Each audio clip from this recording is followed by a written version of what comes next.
preciso transformar pedras em pães para provar que no deserto tu estás cuidando de mim. De um lugar alto não vou me lançar, só pra demonstrar o teu poder. Eu não preciso ver fenômenos pra crer em ti.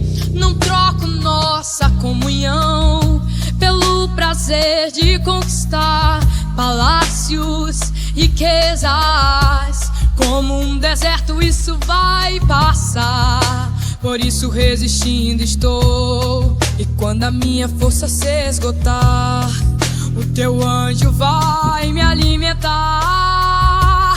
Te adorar é o que sustenta-me de pé. Eu não vou perder a guerra.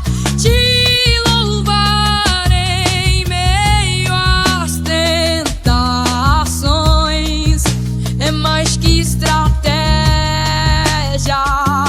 Posso não ver o amanhã, mas hoje sei que esse deserto vai chegar ao fim. O Senhor está cuidando de mim.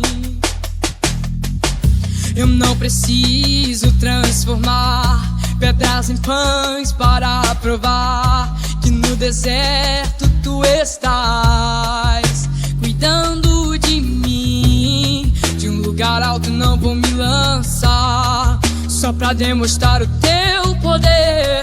Eu não preciso ver fenômenos pra crer em ti.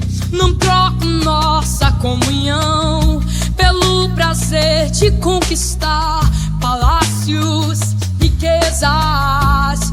Como um deserto isso vai passar, por isso resistindo estou. E quando a minha força se esgotar, o teu anjo vai me alimentar e te adorar.